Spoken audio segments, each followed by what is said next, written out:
จงมาอยู่ทั่วสะละพังกายแห่งข้าพเจ้าสัพปัญญสะพุทธกุฎนังคาขอรัตนาคุณพระพุทธเจ้า56จุงมาเป็นกำแพงแก้ว7ย่านแวดล้อมตนตัวแห่งข้าพเจ้าคือว่าพุทโธพุทธกำจัดออกไปสัพพสัตตุอย่าได้เข้ามากายจักเกวัตติบุญทนที่อยู่ที่อาศัยจุงถอยนี้หือปนโดยเตจากุลแห่งพระพุทธเจ้าอัตตติงสะธรรมคุณนางกาโครัตนาคุณพระสัตธรรมเจ้า38จุกมาเป็นกำแพง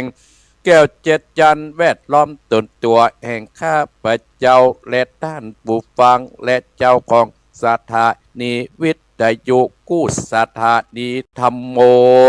ธรรมัดกำจัดออกไปหมู่ศัตรูตั้งหลายก็อย่าได้เข้ามาไกลที่อยู่ที่อาศัยจักกับวัติมณฑลจุงถอยนี้ฮือปนโดยเตจากคุณแห่งพระสัตว์เท้าเจ้า38สังฆจะจุดอาจาเจวาข้าขออาราธนาคุณพระสักขาสาขางข้าเจ้า14จุงมาเป็นกำแพงแก้ว7จันแวดล้อมตนตัวเองข้าพเจ้าและด้านบุฟังและเจ้าของสถานีกู้สถานีสังโฆสังคัดกำจัดออกไปหมู่ศัตรูตั้งหลายอย่าได้เข้ามาไกลที่อยู่ที่อาศัยจักรวาติมณฑลจงถอยนี้หือปนโดยเตจะคุณของพระสังฆเจ้า14นิเตติลัตตัดนางอาหังวันตะมีสิตาสาอิติปิโสปะกวาจะละกุนางคาโคลัดทัดนาคุณพระอาจารย์10ตาจุกมาอยู่ทั่วอาการ32อัตถกรรมมัทธานังกาโคอาราธนาคุณพระกรรมมัทธานเจ้า18จุงมาเป็นติปปะมนสดสดทวาทสะอโปคาขอลัตถนาคุณพระคงคา12เอกาวิสัตติทรณีคาขอลัตถนาคุณพระทรณีสเอสตะวาโยคาโกอาราตนาคุณลมเจตสะเตโชข้าขออาราตนาคุณไฟ6นะเรียกว่าธาตุทั้งสี่ก็มีดินน้ำและลมไฟนี่เป็นที่พึ่งแห่งหมู่สรรพสัตว์ทั้งหลายบัดนี้ข้าขอลัตถนามากำจัดกำใจนะทะโรโมทะไรพุทธสุนหายทาสุนียะทนอยู่บัดใดนะกะโมกะกุสัทโธสัมปวโหนโตโหนตัวจุงมาโหนตัวจุงมาเป็นดับกาสิบกะเหมันตานากะเหมันตาโอนตุจุงมาเป็นนะคือว่าพระโกฏนาคมเป็นอาโปทับยามเทือโคตตโมสัมปโวอุนตุจุงว่าเป็นโมภโกฏนาคมธาตุลมสจาบมังสะและโลมาพุทธโลกัสสโปสัมปโวอุนตุจุงบังเกิดเป็นพุทธคือว่ากัสสโปเป็นเตโชธาตุไฟหลังลานสังอานเผาพันเจาะนพิษกัตติยาตั้งแต่เกสาโลมานากาตันตาตะโจมังสังมหาโดอจิอจิมิจังวักกังหัตตยังยะกัดนังกิโลมากังปิหากังปัปปะสังอันตังตะคุณนางอุตตติยังกัดเตตามเป็นหาม10ห่างอุโพโรหิตาเสโตเมโตอโสสาเก่งโกสิงกาละสิกามุตตังมัตตะเกมัตตะลุงคันติงปุงมูสอตาพิษกติยาได้ยินถูกกล่าวพระคาถาวิ่งหนีทากโมโคตโมสัมปวอุนตุจุงบังเกิดเป็นพุทธคือพระยะมุนีเป็นปัต ตวิยะกะโมอาติยะเมตตโยสัมปโวอุนตุจุงบังเกิดเป็นยะคือภาษีเมตไตรเป็นอากาศธาตุฝูงหมูสอดตะปิดกัตติยากันได้ยินถูกกล่าวกถาทนบอดได้กาพุทธเจ้าจิงน้อมบุญไว้10 ตาดกุลอาการ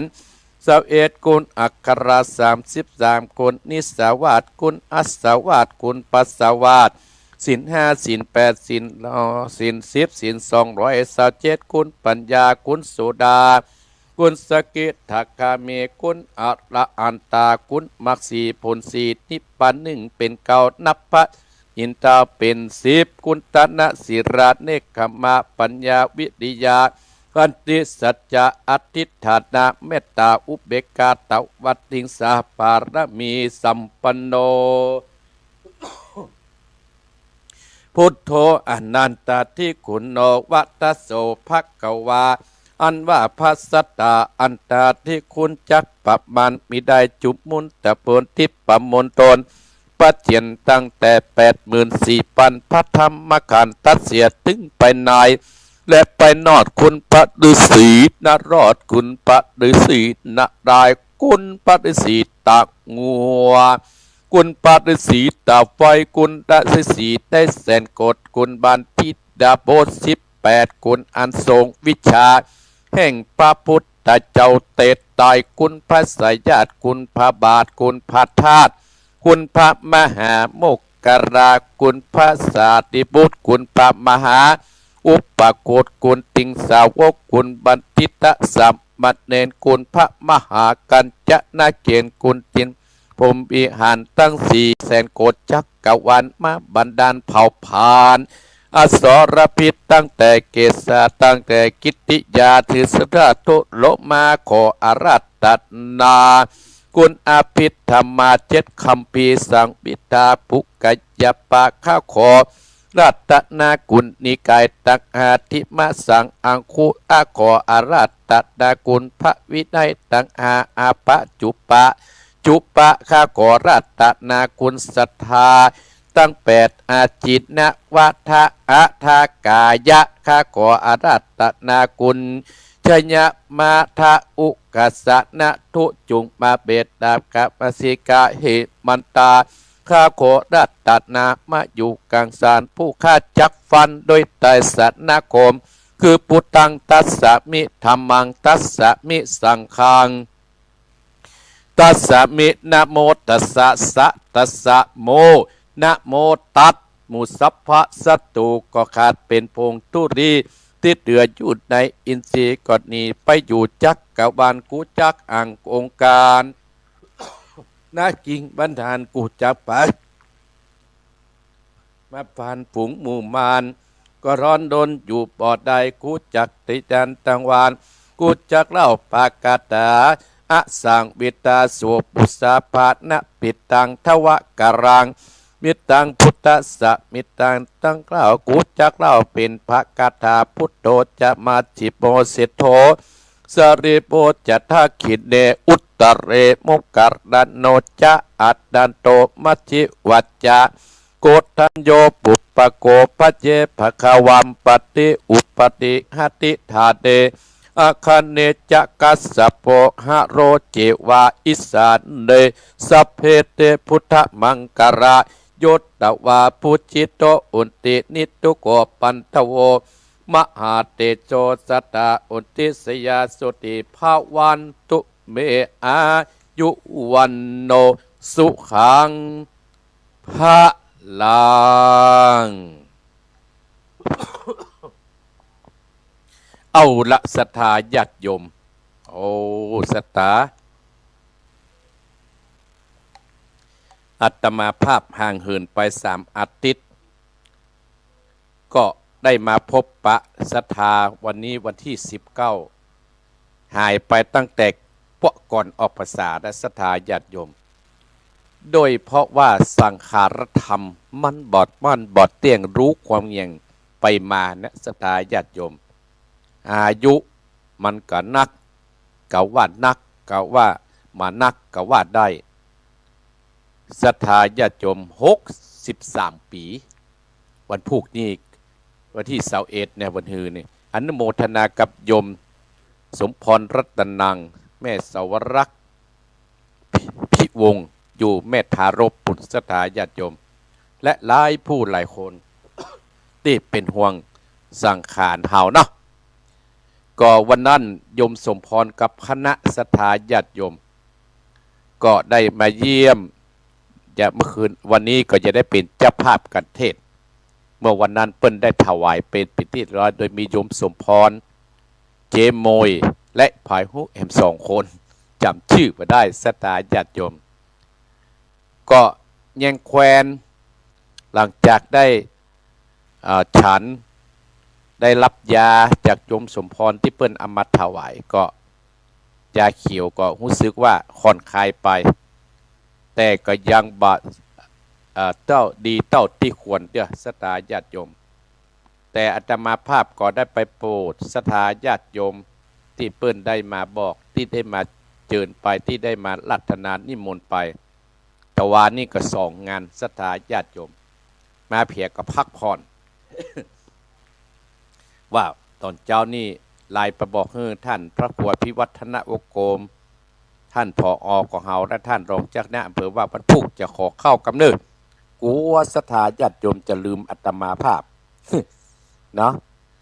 ก็กึดเติงหาสถานะสิ่งสำคัญก็กึดเติงหาสถาญาติโยมมาวันนี้สถาญาติโยมเป็นเรื่องธรรมดาที่สังขารธรรมของเฮานั่นมันบ่เที่ยงยังทำเพิ่นว่าสถาญาติโยมองค์สมเด็จพระสัมมาสัมพุทธเจ้าเพิ่นจึงได้ตรัสไว้ว่าชราธรรมมหิชรังอนัตติโตเรามีความแก่เป็นธรรมดาเราจะล่นพ้นความแก่ไปบ่ได้มันมีภัยสักคนนะอีพ่ออีแม่ศรัทธาท่านผู้ฟังแม้แต่องค์สมเด็จพระสัมมาสัมพุทธเจ้าของเราก็ยังล่วงพ้นความแก่ไปบ่ได้จะมาเอาอย่างมนุษย์คนเฮามนุษย์คนธรรมดาสตาญาติโยมและจะมาเอาอย่างกับตนตัวอาตมาภาพก็จะไปล่วงพ้นความแก่ไปได้อย่างไรพยาธิธรรมมหิพยาธิงอนัตติโตเรามีความเจ็บไข้เป็นธรรมดาเราจะล่วงพ้นความเจ็บไข้ไปบ่ได้อาตมาภาพก็มีความเจ็บไข้ไปเป็นธรรมดาไปตามกรรมตามเวรที่เฮาได้สร้างไว้สถาญาติโยมถ้าได้กึดอย่างอี้เฮาก็สบายอกสบายใจโรคภัยไข้เจ็บก็จะมาก้อยถอยห่างไปกำนิดมันเป็นได้มันก็ต้องหายได้แต่เฮาต้องดูแลรักษาให้มันถูกวิธีสุดท้ายสถาญาติโยมก่อนที่เฮาจะจากโลกนี้ก่อนที่เฮาจะจากเมืองคนนี้ก่อนที่เฮาจะจากบ้านจากจองก่อนที่เฮาจะจากลูกจากหลานมรณะธรรมมหิมรณังอนัตติโตเรามีความตายเป็นธรรมดาเราจะล่วงพ้นความตายไปบ่มันมีภัยสักคนสถาญาติโยมที่จะล่วงพ้นความตายไปได้แม้แต่องค์สมเด็จพระสัมมาสัมพุทธเจ้าครูเก้าเฮาก็ยังรอดพ้นความตายไปบ่ได้แต่เมื่อเฮาจะล่วงพ้นความตายไปเฮาจะถึงกาลนั้นเฮาก็ต้องหมั่นสร้างคุณงามความดีสร้างบุญและบารมีไว้ในภายภาคหน้าเอาไว้กินในวัยภายภาคหน้าอย่างโยมที่จังฟังอาตมาภาพหลายผู้หลายคนศรัทธาญาติโยมหลายผู้หลายคนที่จังอันมาหาอาตมาภาพหลายผู้หลายคนโยมตั้งจังหวัดน่านโยมธนกรก็ดีโยมคนุภาก็ดีโยมยาณเดชก็ดีแม่สีทิพย์เขาก็ดีหลายผู้หลายคนที่จะมาในงานตอดกฐินของอาตมาภาพวันที่1สถาญาติโยมโยมธนกรก็ว่าถ้ามีโอกาสก็จะได้มาพักที่วัดนี่ล่ะ ก็แม้ถ้ามีโอกาสก็จะได้มาพักมาร่วมกินร่วมทานแต่อาตมาภาพว่ามั่นใจว่าพี่น้องสายจังหวัดน่านนี่คงมาแน่นอนโยมธนกรพรอัมพูนเนี่ยอนุภาพรอัมพูนโยมยาณเดชพรอัมพูน3พ่อแม่ลูกนี้เนี่ยศรัทธาญาติโยมเนี่ย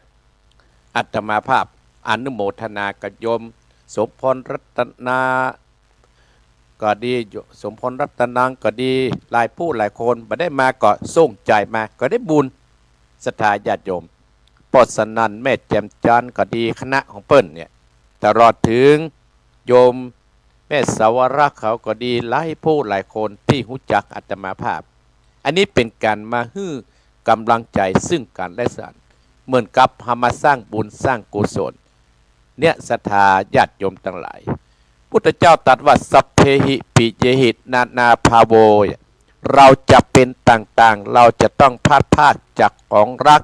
และของจะเดินใจทั้งสิ้นไปกัมมัสสะกมหิกัมมะทายาโทกัมมะปันตุกัมมะปฏิสารโนเรามีกรรมเป็นของตนเรามีกรรมเป็นผู้ให้ผล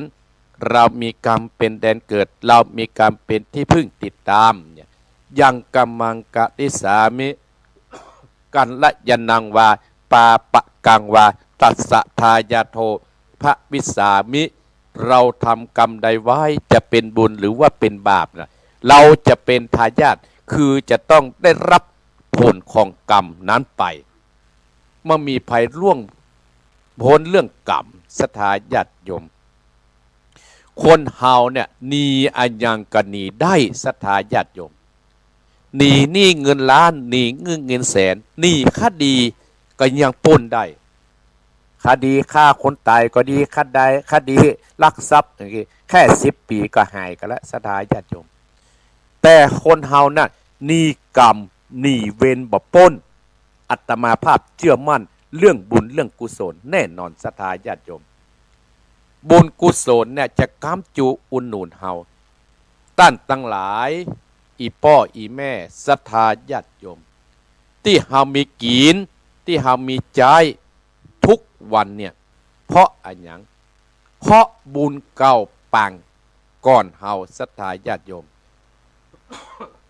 ศรัทธาญาติโยมอาจจะว่าคนนั้นนอนเนี่ยอย่างอันนอคนนี้นอนเนี่ยอย่างอี้นอกรรมยังบ่ถึงมันยังบ่ถึงเวลาเตื้ออีพ่ออีแม่เอาพอเอาตะเกียงน้ำมันท่านพอเอาแสงเทียนท่านศรัทธาญาติโยมแม้แต่เสียงเตียนไฟฟ้ามันยังปิวไปปิวแม่ศรัทธาญาติโยมมันก็เป็นเรื่องธรรมดาสักวันมันก็จะต้องได้รับผลของกรรมนั่นไหมอาจจะไปถึงเตื้ออาจจะเป็นกรรมตั้งใจจะอยู่ชุมชนกันยากจะอยู่ที่ไหนกันยากศรัทธาญาติโยม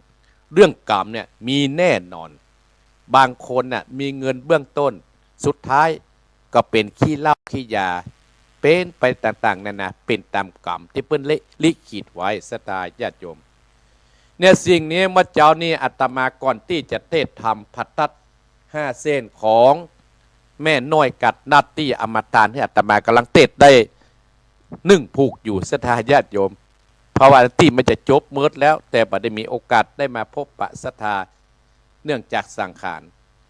สิ่งที่เป็นที่ตั้งแห่งการบำเพ็ญบุญเนี่ยเรียกว่าบุญกิริยาวัตถุ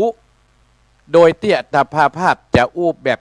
ย่อๆคือศรัทธามีอยู่3 ประการคือบุญกิริยาวัตถุหมายถึงวิธีที่จะทำบุญคือได้รับผลก็คือความสุขเนี่ยสิ่งที่เป็นที่ตั้งแห่งการบำเพ็ญบุญเรียกว่าบุญกิริยาวัตถุโดยอัตภาพจะอู้แบบย่อๆคือศรัทธาตามเวลาที่เปิ้นได้กำหนดคือ1 ชั่วโมงศรัทธาญาติโยมนั่นก็มีอยู่3 อย่างคือ1บุญกิริยาวัตถุก็คือหมายถึงวิธีที่เราจะทำบุญหมายถึงวิธีที่เราจะสร้างบุญสร้างกุศลคือผลที่เราทำไปแล้วได้รับก็คือความสุขตั้งใจศรัทธาญาติโยมมีอย่างพ้องศรัทธาญาติโยมก็องค์สมเด็จพระสัมมาสัมพุทธเจ้าได้ตรัสว่าตาดำไม้บุญคือการทำบุญด้วยการฮื้อศีลไม้บุญด้วยการรักษาศีลภาวนาไม้บุญด้วยการอบรมด้านจิตใจศรัทธาญาติโยมอันเนี้ยศรัทธาญาติโยมอีพ่ออีแม่บรรดาศรัทธาบรรดาพ่ออุ้ยแม่อุ้ยพ่อออกแม่ออกพี่น้องคณะศรัทธาต้านผู้ฟังทั้งหลายอันเนี้ยเป็นวิธีที่เขาจะสร้างทุกอย่างนั้นจะมีวิธีของมันศรัทธาญาติโยม เขาจะแปลงบ้านเขาก็ต้องมีวิธีที่จะเอาเสาขึ้นตั้งเขาจะเอาคือเอาแปลงข้าใส่เขาก็ต้องมีวิธีเขาจะไปเต้นทำนั่นเขาก็ต้องมีวิธีไปถูกกาลเวลาเพราะฉะนั้นศรัทธาญาติโยมโคนที่มันมหารการที่จะสร้าง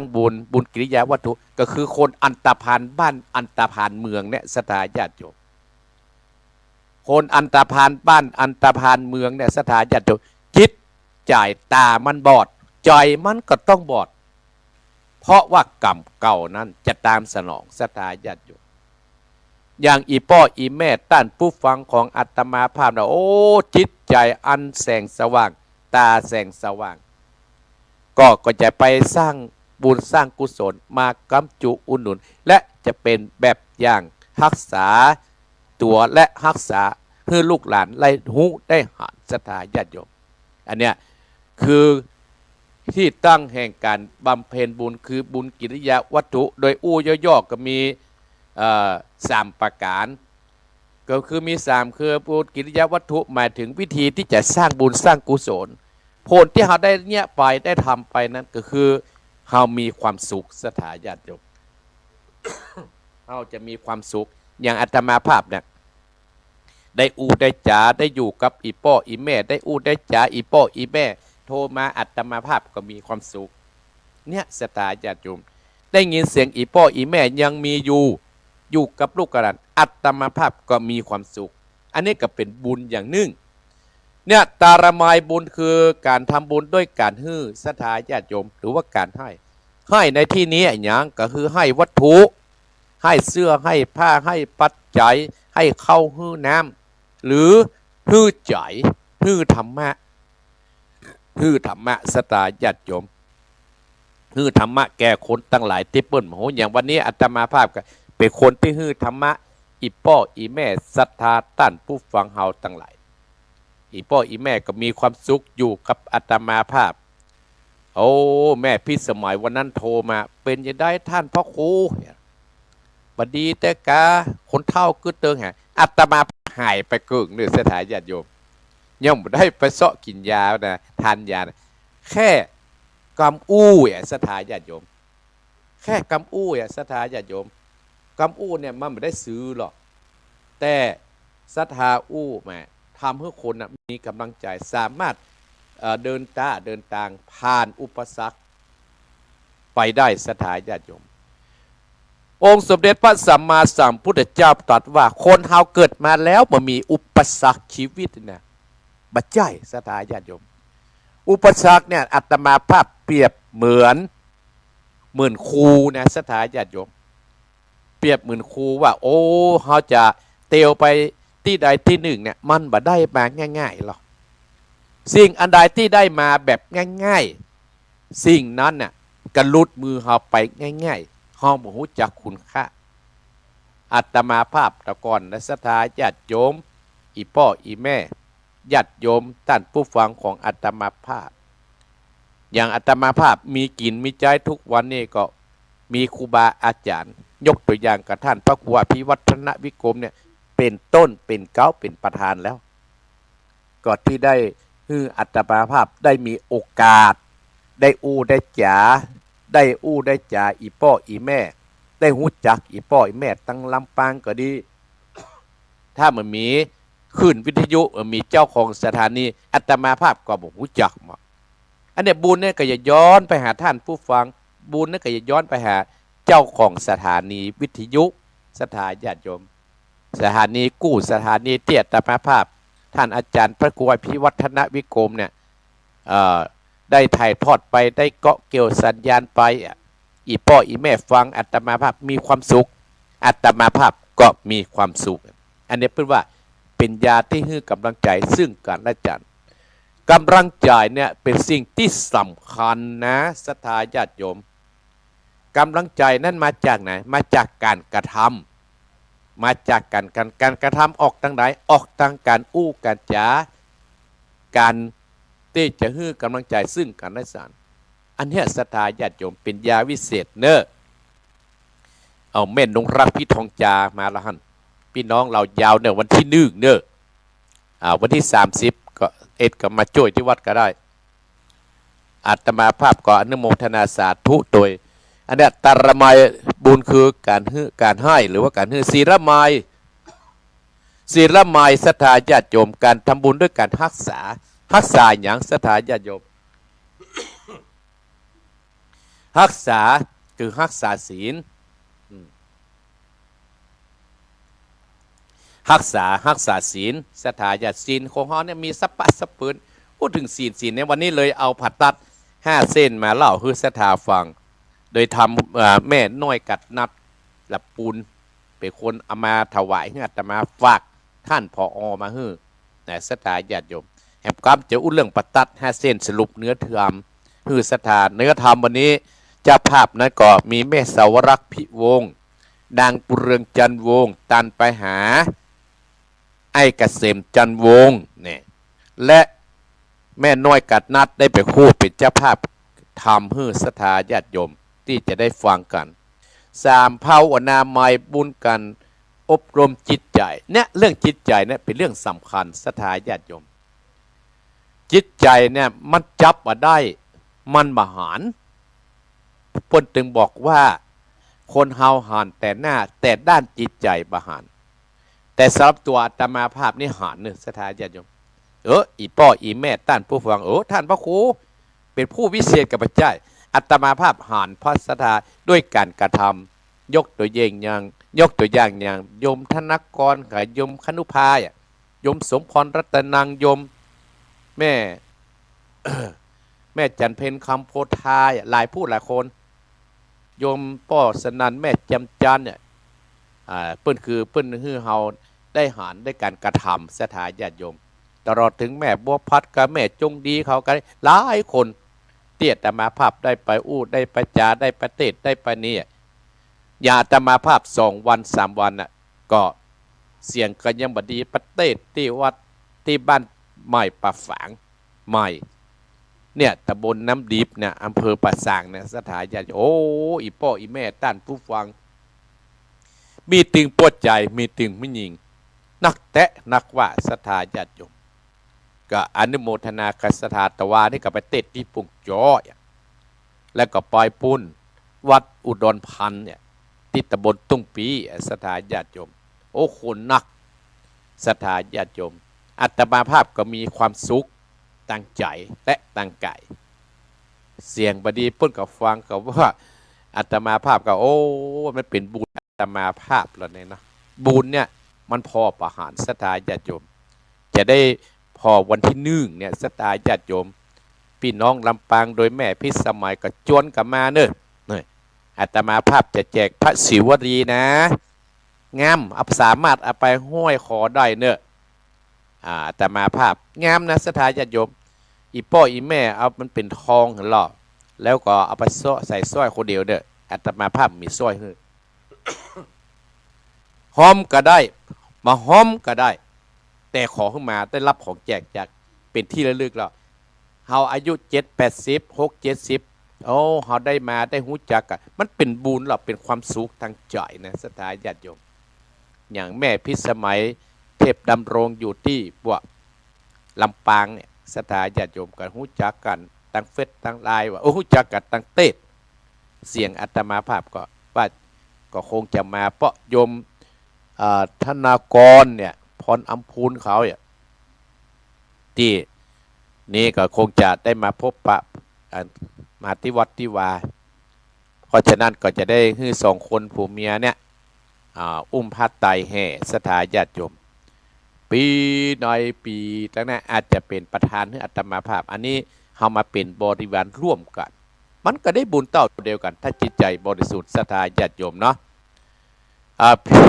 อาตมาภาพนี่อนุโมทนาศรัทธาต้านผู้ฟังเนี่ย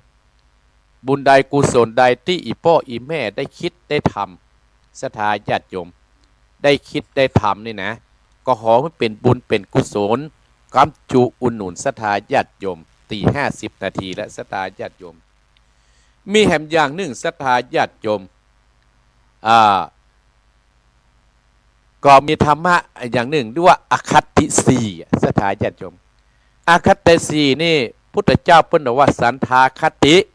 โทสะคติโมหะคติอภยาคติพยาคติสันทาคติเฮาเนี่ยบางคนน่ะบางคนเฮาเนี่ยจิตใจบ่เหมือนกันนักศรัทธาญาติโยมสันทาคติคือเฮา มีความฮักกันเหมือนกับคู่คนศรัทธาญาติโยมความฮักเนี่ยสันทาคติน่ะลำเอียงเพราะรักชอบพอกันระวังเนอะศรัทธาญาติโยมสันทาคติลำเอียงเพราะเฮารักชอบพอกันอาจจะมาชอบคนนั้นอาจจะชอบพ่อชอบแม่ชอบพี่ชอบน้องเนี่ยถ้ามีเรื่องมีราวละเฮาลำเอียงโอ้หาฮักอันนี้หรอเฮาไปช่วยเปิดระวังให้ดีบาปกรรมนั้นตามสนองแน่นอนศรัทธาญาติโยมโทสะคติคือลำเอียงเพราะหัดจังเนี่ยโอ้หัดจังมันหรอเขาจะข้ามมันหรอไอ้ล่ะหัดจังไหมเนี่ยศรัทธาญาติโยมกรรมนั้นก็จะติดตามเฮาโมหะคติลำเอียงเพราะความขาวเพราะหลงผิดศรัทธาญาติโยมคนหลงผิดเนี่ยเฮาน่าจะยกมือเนอะหลงผิดอาตมาภาพนี่เอาเมตตาธรรมเนี่ยศรัทธาญาติโยมแต่บางคนเนี่ยมาใช้เมตตาธรรมเนี่ยใจเป็นอารมณ์ใจเป็นอารมณ์ที่แค้นแค้นกันมาตั้งหลายเตื้อหลายปีหลายเดือนเนี่ยพยาคติลำเอียงเพราะกัวโอ้ฮักกัวฮักตื้อแบบเนี้ยละฮักตื้อบอกโคบวันอันนี้ระวังศรัทธาญาติโยมอาตมาภาพนี่ก็เอาเบื้องบุญเนี่ยศรัทธาญาติโยมเอาบุญกุศลที่อาตมาภาพทำไว้เนี่ยก็เป็นบุญเป็นกุศลกับอาตมาภาพการทำบุญการทำความดีการมีความกตัญญูต่อพ่อต่อแม่ต่อครูบาอาจารย์เนี่ยศรัทธาญาติโยมมาหนึ่งตกน้ำอะไรตกไฟตึมไหมองค์สมเด็จพระสัมมาตัดไว้ถึงอีนะศรัทธาญาติโยมเอาละอีพ่ออีแม่ศรัทธาต้านผู้ฟังทั้งหลายอาตมาภาพก็จะได้เทศธรรมเป็นมรดกธรรมกำเมืองคือศรัทธาญาติโยมเดินเลยมา10 นาทีและศรัทธาญาติโยม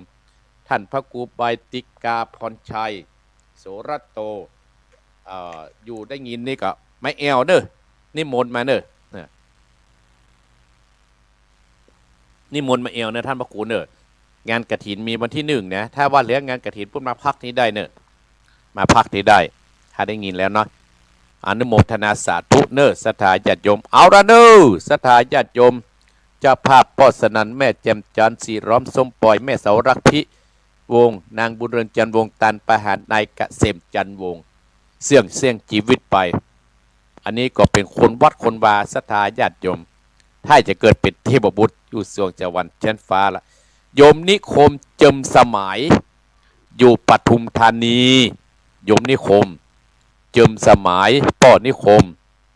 เคยมาสร้างวัดสร้างวาวัดหนองเหียงสร้างศาลาสร้างพระไว้ก็มีโอกาสเจิญโยมเนอะมาร่วมกินร่วมทานวันที่1หรือโอกาสหน้ารับเป็นประธานเฮ้อปี71ปุ๊กก็ได้ หวังว่าจะขายก็เพิ่นว่ากำเมืองเฮาไทย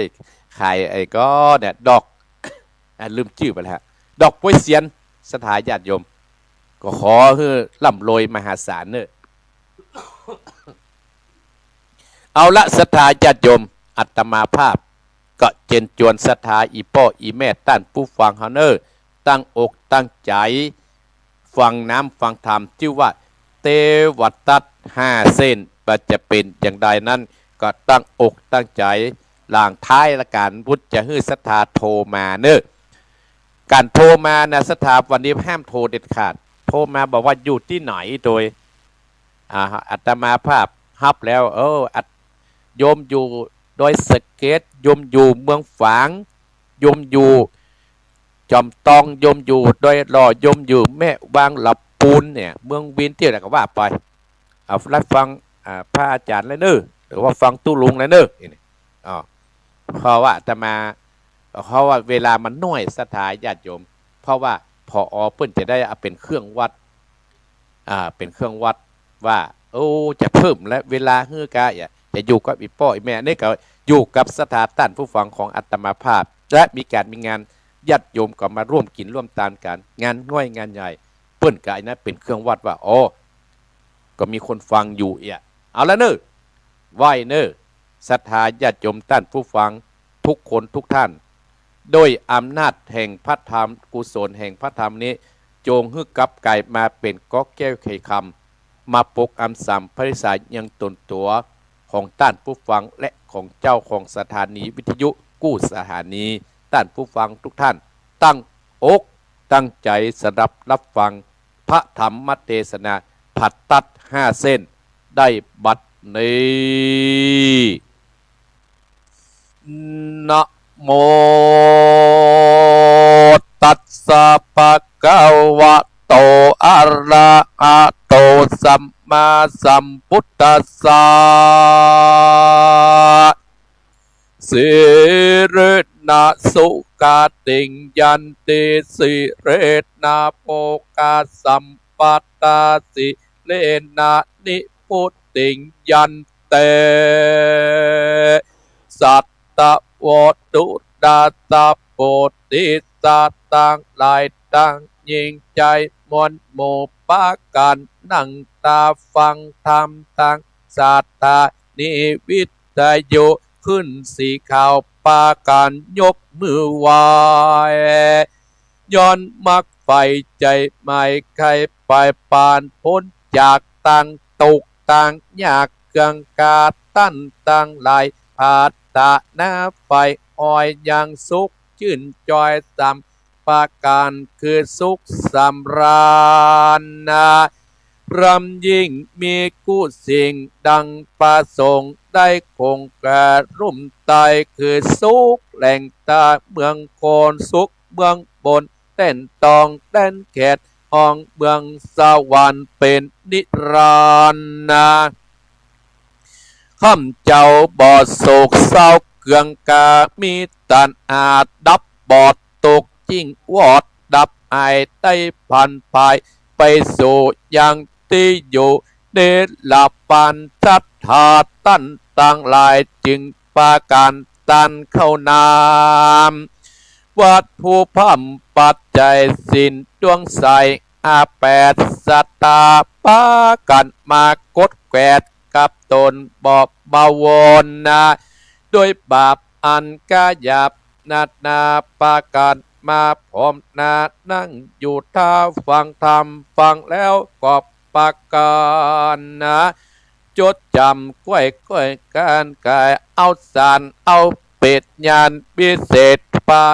เขตเครื่องกาเทิมปัญญาเบื้องก่อนปากันเป็นเตาเป็นปูนปาการยกยื่นหนุนกามล่วงลำตังเกืองกีกำสอ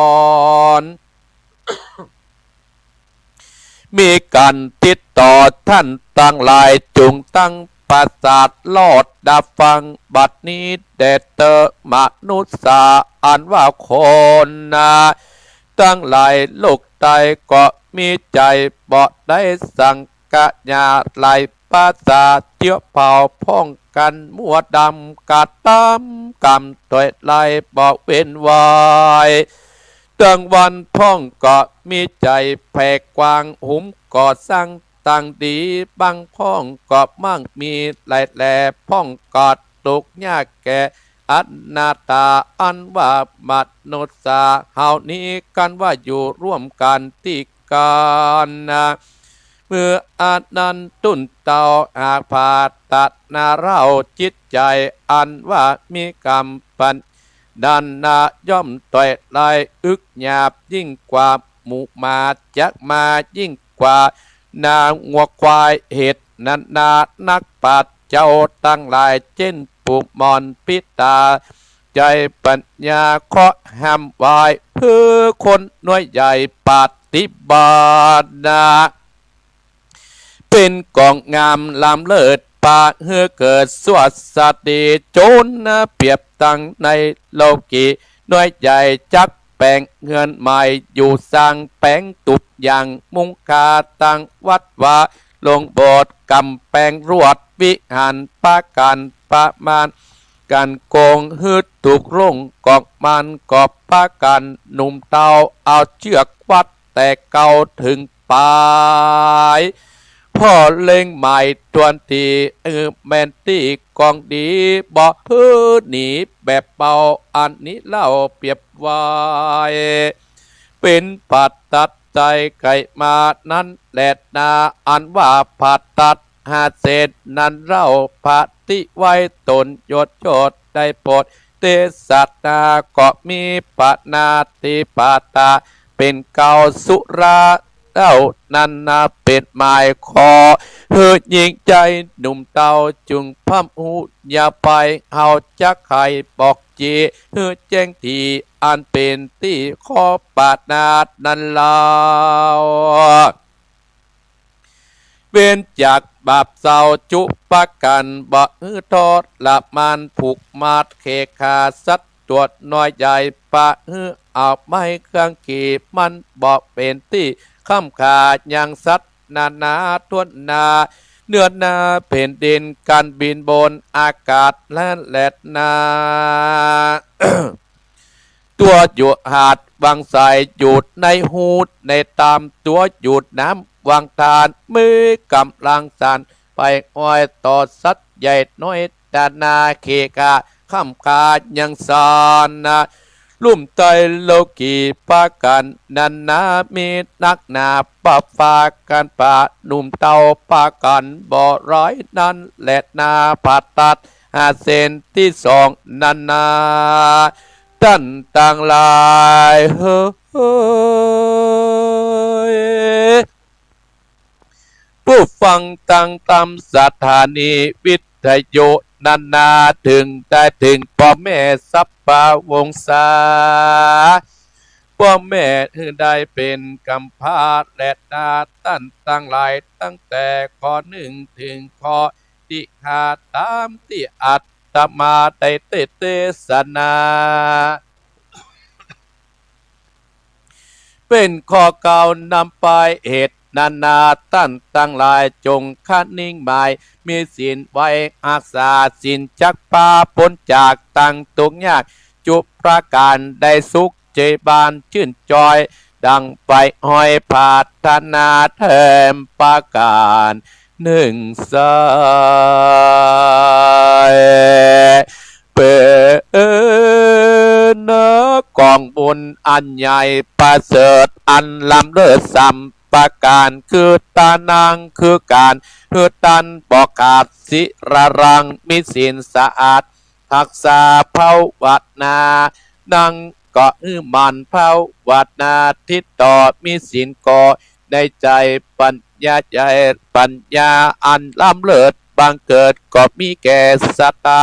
ท่านผู้ฟังและท่านจะภาพทุกคนนะขอเฮศรัทธา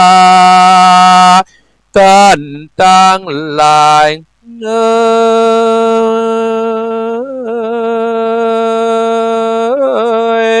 จุคนอันนั่งอยู่ฟังธรรมตั้งสัตตานิวิทยุขึ้นสีขาวคือโปนจากตั้งดำเอาไม้อย่าเจ็บป่วยใครอย่าได้มาปานนะขอให้มานอุบาทอย่าได้มาปาดกะยาเมนว่าท่านจะภาพตั้งหลายผาทนาใครใดอันใดก็ดีบัดนี้ไกจากตามขอกลมจมใจไปอ้างจุผลพนะเธอสะทาต้านตั้งหลายเฮ้ยจุคูจุคนขอมีอายุไต่เตี้ยงเต้า120 ขวบเข้าภาษาอย่าได้กะลากัดก้อยใหญ่น้อยจุคนพดิติดังกิยาทำเตสัตนาชื่อว่าปัดตัดหาเส้นกอบบังคมสมเลสเดชเอาละศรัทธาญาติโยม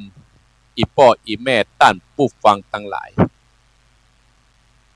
นำธรรมคำสอนขององค์สมเด็จพระสัมมาสัมพุทธเจ้านี้อัตมาภาพนั้น ได้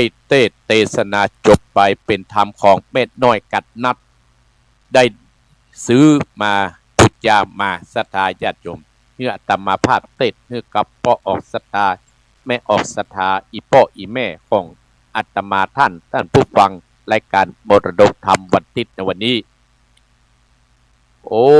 ศรัทธาญาติโยมห่างเหินไปนี่นะ3-4-5 อาทิตย์เพราะสังขารธรรมเนี่ยอาตมาภาพขอบคุณเด้อศรัทธาญาติโยมที่เป็นห่วงเป็นหามก็ยังบ่ถึง100%เตื้อศรัทธาญาติโยมก็ได้ไปโปรดศรัทธาได้อยู่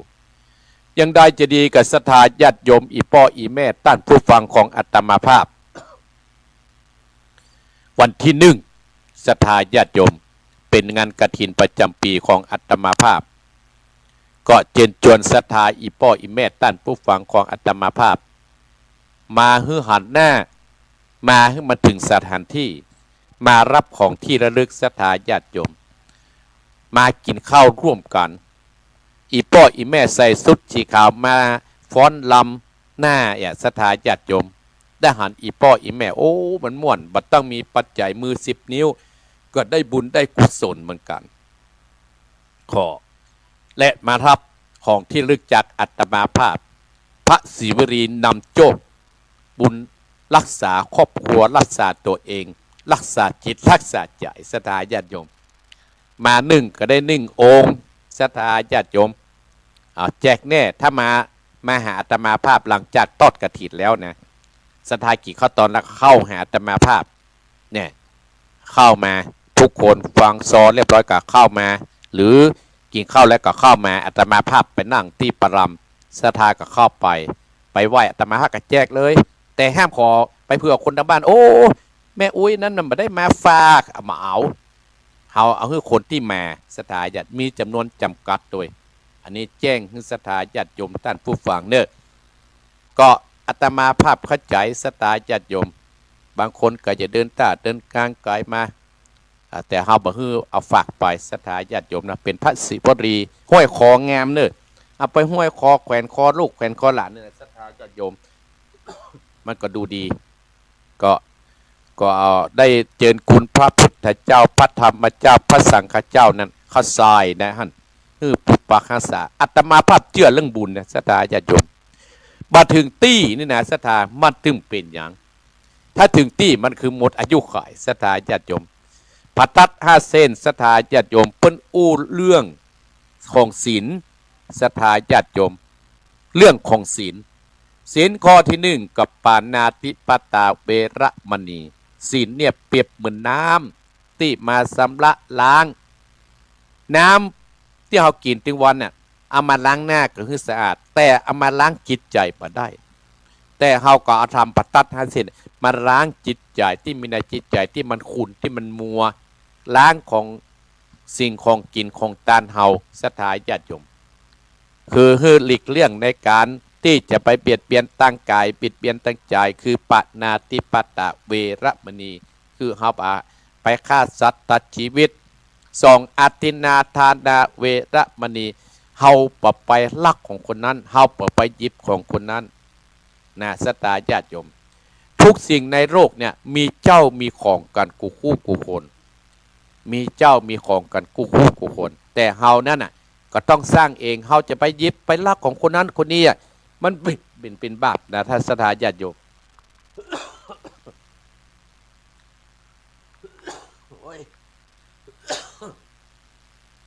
เนี่ยวัดสังฆธรรมศรัทธาญาติโยมทั้งหลายเนาะศรัทธาญาติโยมก็คือมันมีเจ้ามีของเฮาจะไปเบียดเบียนคนนั้นไปเบียดเบียนคนที่ไปลักเข้าลักของเปิ้นมันบ่ดีศรัทธาญาติโยม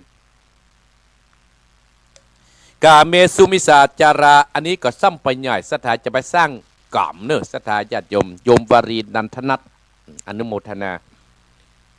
อันนี้จะไปสร้างกรรมมุสาวาทาเวรจะไปจุคนนั้นจะไปจุคนนี้จะไปอู้คิดจุเอาความดีเข้าตัวเก่าเอาความอดีใส่คนอื่น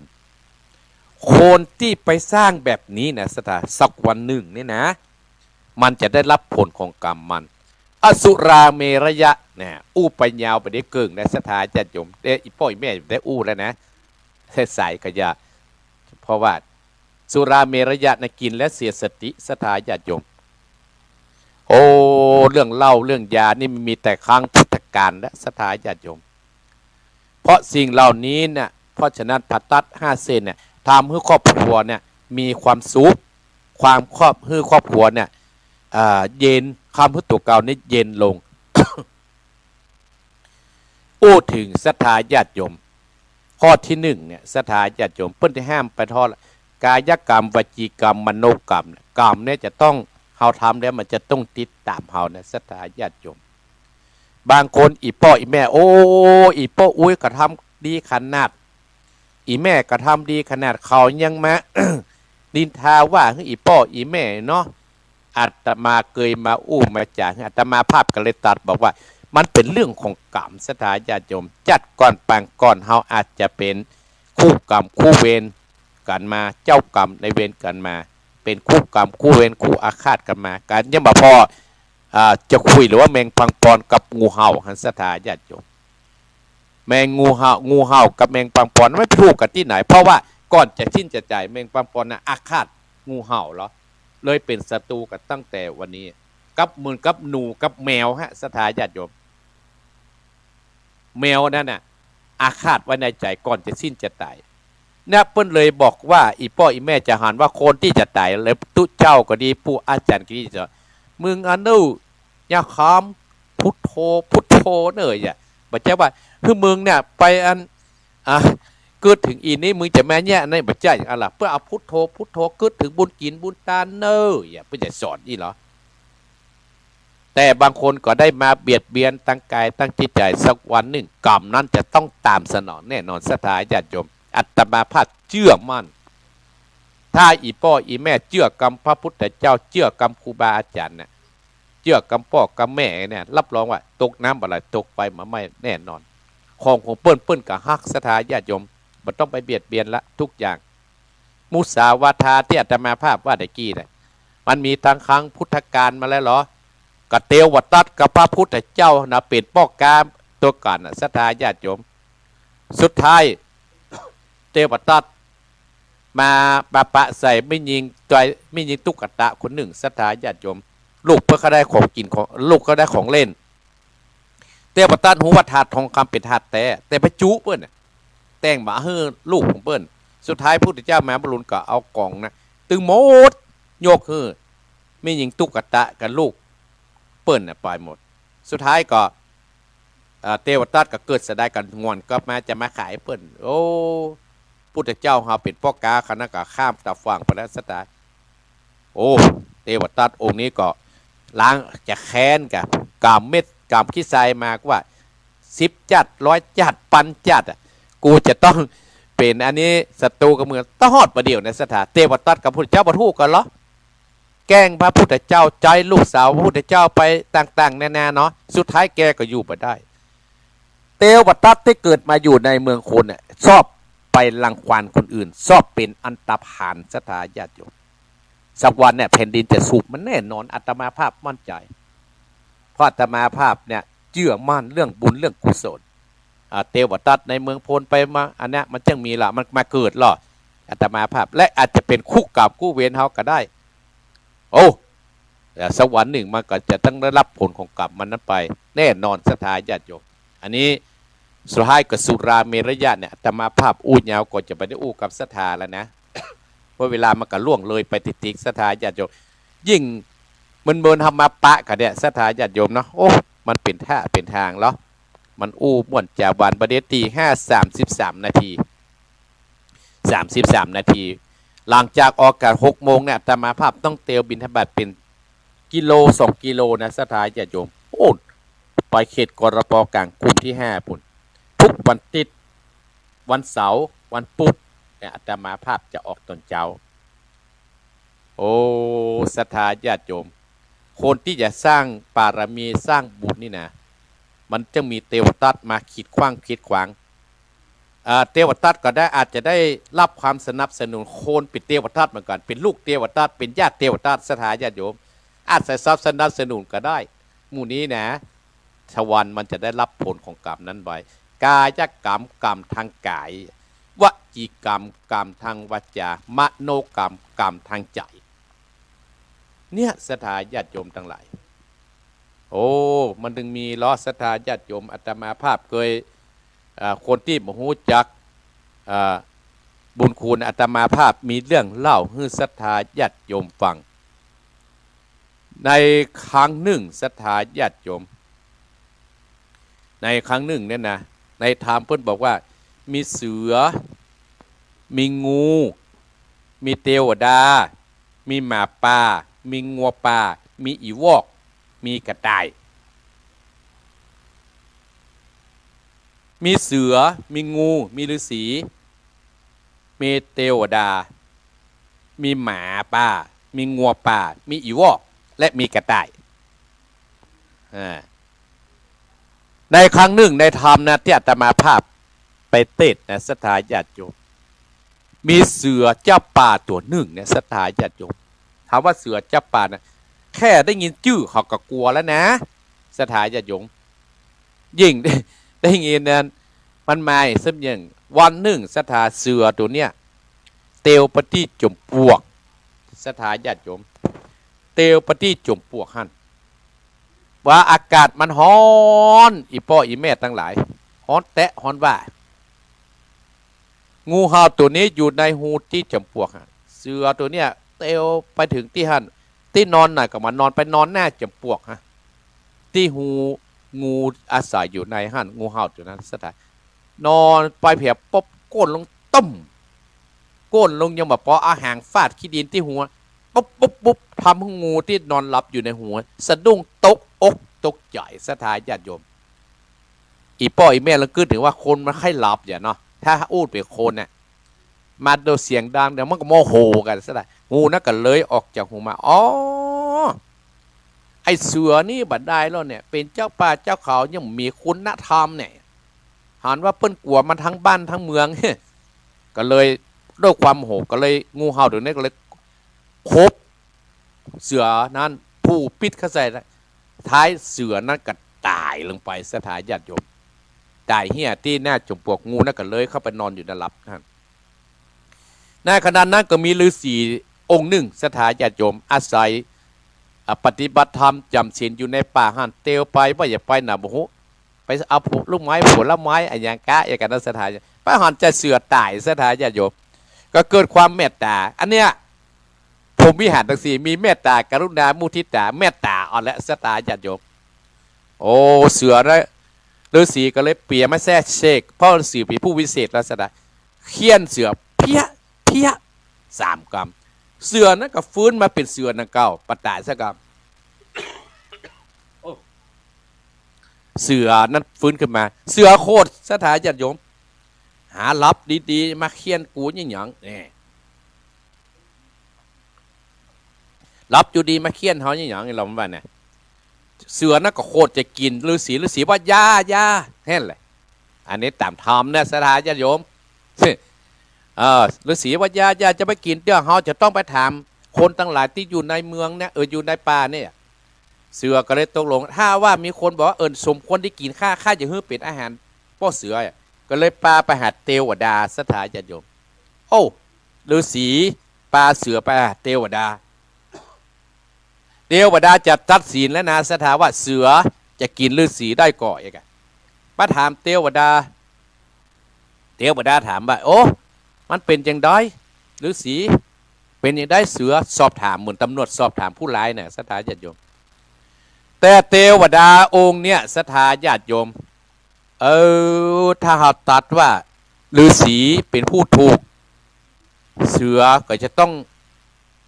โคดหื้อเห่าแน่มาที่อคติ4ศรัทธาคติลำเอียงเพราะชอบแล้วสถานญาติโยมเพราะจะเอาตัวหลอดแล้วกึดในใจว่าถ้ามีเสืออยู่ในป่านี่จากบ้านตึมมาตัดไม้แล้วเพราะหาอาศัยต้นไม้เลยตัดว่าเสือได้สมควรกินฤาษีได้แล้วเพราะเสือเนี่ยรับอยู่ดีๆฤาษีเนี่ยบางอาจเอาไม้ไปเคี่ยนเปิดแต่ฤาษีได้ไปจุ๊บ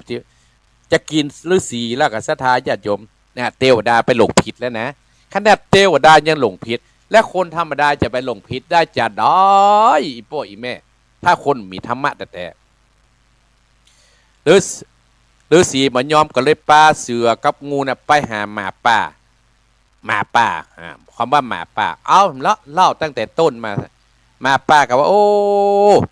ถ้าว่าเสือกินฤาษีเฮาจะได้กินกระดูกอยู่ยังไงในใจตัดสินว่าเอ้าฤาษีพิษเพราะว่าไปเอาไม้ไปบุบไปเคี่ยนไปตีเสือเพื่อนอนหลับเสือจะกินฤาษีก็มายอมนี่ไปหางัวป่าแหมสถายงัวป่าก็ตัดแหม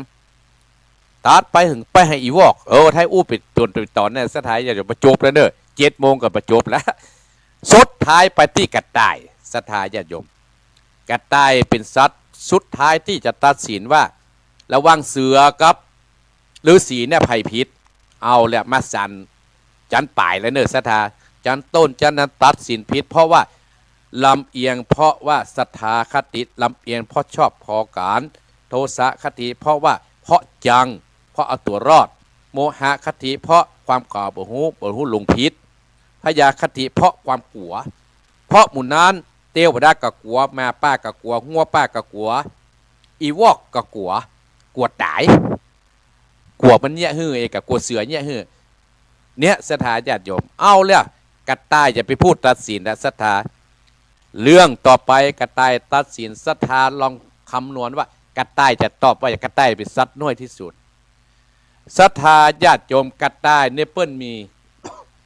มีอุบายสอนคนกระต่ายก็เลยว่าเอาลองเล่ามาเสือก็เล่าก่อนและฤาษีก็เล่าเอาเหตุการณ์เกิดขึ้นที่ไหนอย่างไง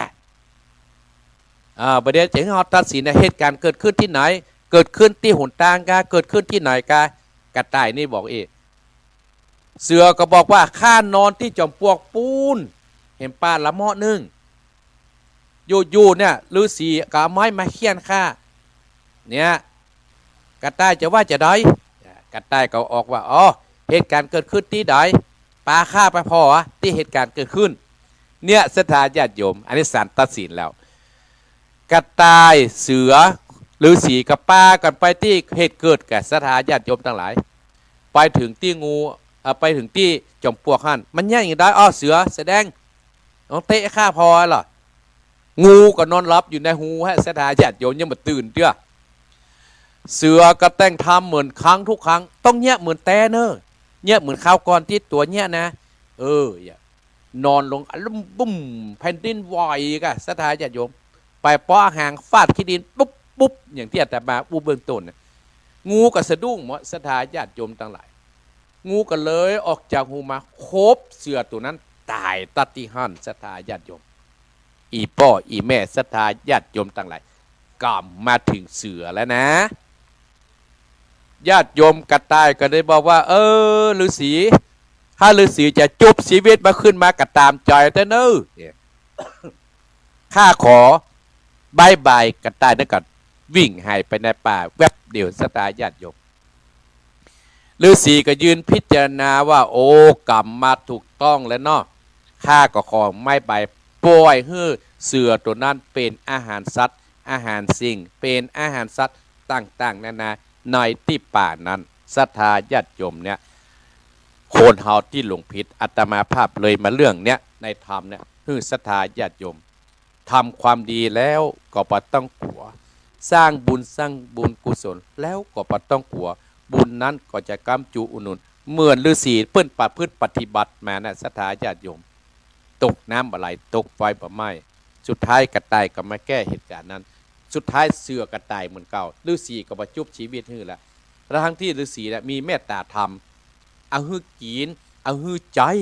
ศรัทธาญาติโยมสุดท้ายมาแหวงกับฤาษีสุดท้ายก็มีพระเอกขี่ม้าขาวมาช่วยคือกระต่ายศรัทธาญาติโยมสัตว์น้อยสามารถแก้ไขได้เฮาจะประทันลงตัวว่าเฮาใหญ่ที่สุดท้ายก็สู้สัตว์ตัวน้อยมีเรื่องเล่านักศรัทธาจังกากินจ้างกันเนาะศรัทธาญาติโยมฟังโทเตื้อมาเอาเตื้อเบิดได้บอกให้โทเตื้อศรัทธาญาติโยมจะฟังโทอย่างศรัทธาญาติโยมให้อย่าว่าอย่าโทม่วน ม่วนอันอย่างมโหศรัทธาเพราะฉะนั้นที่จะศักดิ์สิทธิ์ธรรมะที่อาตมาภาพอุจจาเนี่ยศรัทธาญาติโยมก็นำไปประพฤติปฏิบัติเนอโอ้ปุ่นฟูออสเตรเลียปุ่น ป้าเมียน้ำตาปนไหลศรัทธาญาติก็ตึงหาบ้านหรอโอ้ประเป็นอย่างศรัทธาญาติโยม เอาละโทรได้0828857225เตรียมสมุดเรียบร้อยเอาโทรได้เอาไผ่โทรตะกี้ก็โทรเลยศรัทธาญาติโยมเอาโทรเลย0828857225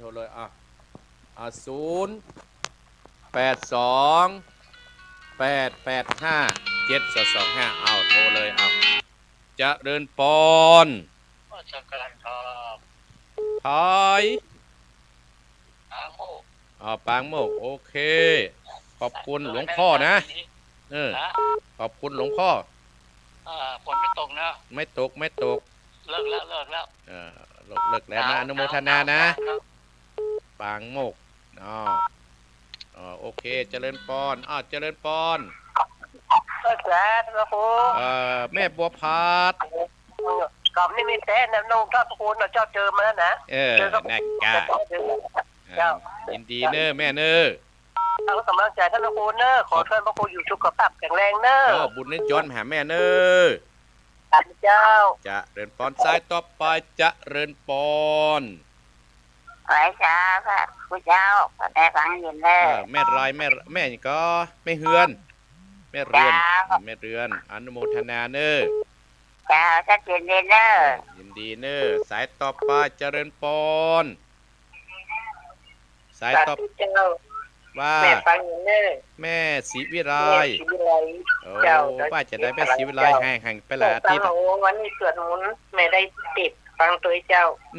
ดีนอทำปูไม่ขมหวานเจ้าน่ากะบุญรักษาแม่เนอเจ้าตุเจ้าเจริญปอนหาแม่ศรีวิไลเจริญปอนมาจุดเจ้าพระครูว่าพอยยายพรเล่าแดงยายพรสันกระแปงเจ้าฟังสวัสดิ์ไทยนี่แหละอนุโมทนาสาธุเนอโอ้โหว่าดาวเทียมน่ะเดี๋ยวถ่ายรูปดาวเทียมเนี่ยดาวพอแล้วโอ้ยยาวขนาดอ่ะได้อนุโมทนาเนอ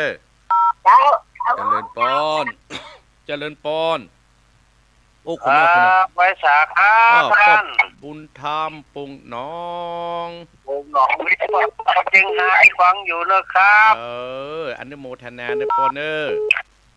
คนให้ขัดดีเนาะถ้าดีกระจายที่คุณยุ่งติวเนาะน่ากะอนุโมทนานะอยู่นี่เนาะบุญรักษานะวันที่หนึ่งนี่ประเด็นเป็นหมื่นนะแต่ว่าผมก็เป็นยัง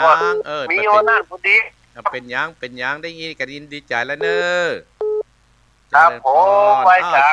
ยต่อไปเจริญปอนไว้สายแก้วน้ำพระครูปณีฝังเนอแม่ปณีฝัง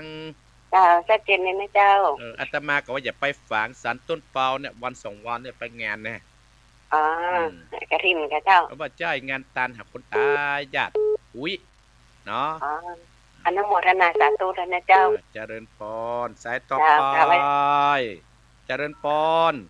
แม่สายเจ้าท่านพระครูเจ้าแม่นิดแม่นิดอนุโมทได้รับแล้วเนอที่พี่เพิ่นโทรมานะส่งมาเนอเจ้าแม่นิดปุ่งน้องเนออนุโมทนาบุญตัวนะเจ้าบุญรักษารักษาสุขภาพตัวเจ้าเจริญปอนสายต่อไปโอ้จะหมดเวลาเนอให้4 นาทีเจริญปอนอาจารย์เจ้าท่านพระครูเจ้าโทรมาจากบ้านบัวขวา5ตำบลนครชีดีแม่ไข่แก้ววงคำนะเจ้าแม่ไข่แก้วลำพูนอนุโมทนาเจ้าสาธุเจ้ารักษาสายต่อไปเจริญปอนไม่สาเจ้าท่านพระครูแม่พังอยู่เนิ่นจากมันลำปางมันไหลน้อยแม่น้อยอุตุดีเจ้าโอ้แม่น้อยอนุโมทนา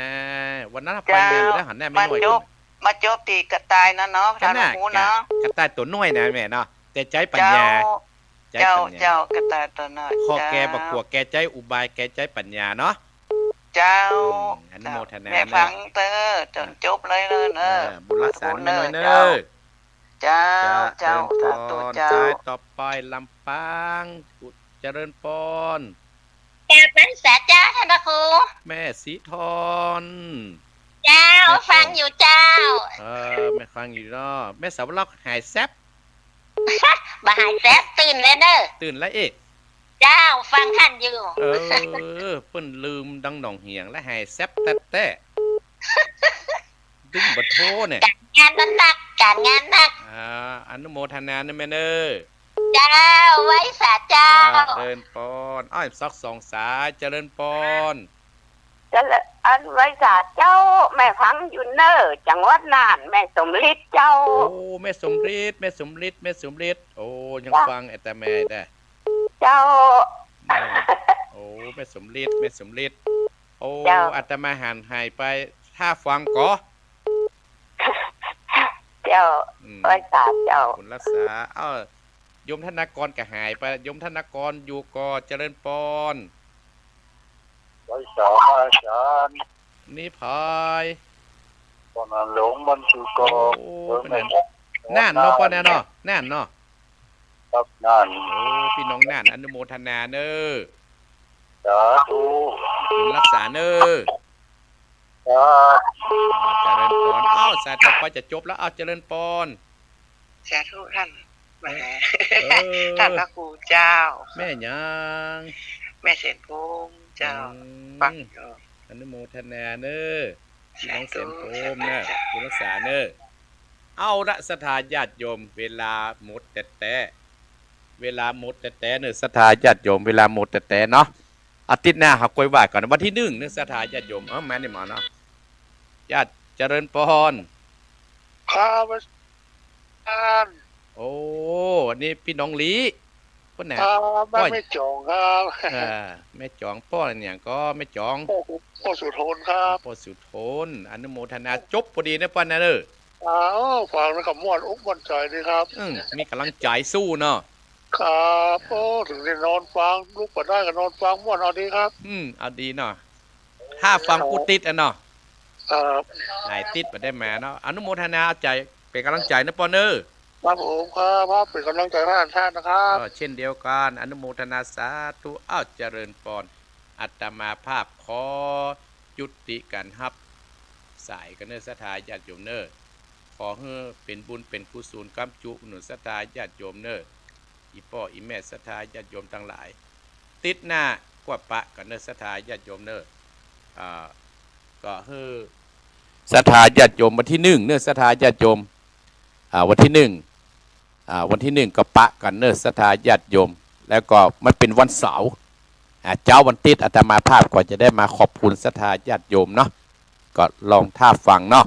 สถาญาติโยมเนาะถ้าว่าบ่เมื่อยปะไข่นะถ้าบ่เมาหัวนะ เอ้าวันนี้ก็ขอตั้งใจจำจากศรัทธาท่านผู้ฟังทุกท่านทุกคนเนาะวันที่1กับปะกันเนอสถาญาติโยมที่วัดหนองเหียงเนอ10 นิ้วอาตมาภาพขอบคุณทุกท่านทุกคนที่ติดตามโดยทุกท่านทุกคนโยมราวันกันทาก็ดีแม่เมฆนึกเร็วก็ดีโยมสมพรรัตนาก็ดีแม่จำจันก็ดีแม่ใส่ปูนก็ดีแม่สาวรักก็ดีที่ฟังอาตมาภาพและทุกๆคนที่ฟังอาตมาภาพเนาะก็โทรปัตตันก็จะมาด่าอาตมาภาพเนอะโทรปัตตันก็จะไปเดือดเนอะประเด็นในใกล้6 โมงแล้วนะท้ายที่สุดนี้อาตมาภาพขออาราธนาสิ่งศักดิ์สิทธิ์สากลโลกนี้ก็จงมาปกปักรักษาอย่างบรรดาศรัทธาญาติโยมทุกท่านทุกคนเพื่อมีความสุขสัพปิติโยปิวัสสันตุสัพพะโรโกยนัสสันตุมาเตภวัตวันตรายโยสุขีติคายุโกภวะอภิวาทนะสีริสะนิจังอุตตาปจายโนจัตตารโอธรรมาวัตตันติอายุวันโนสุขังปะลัง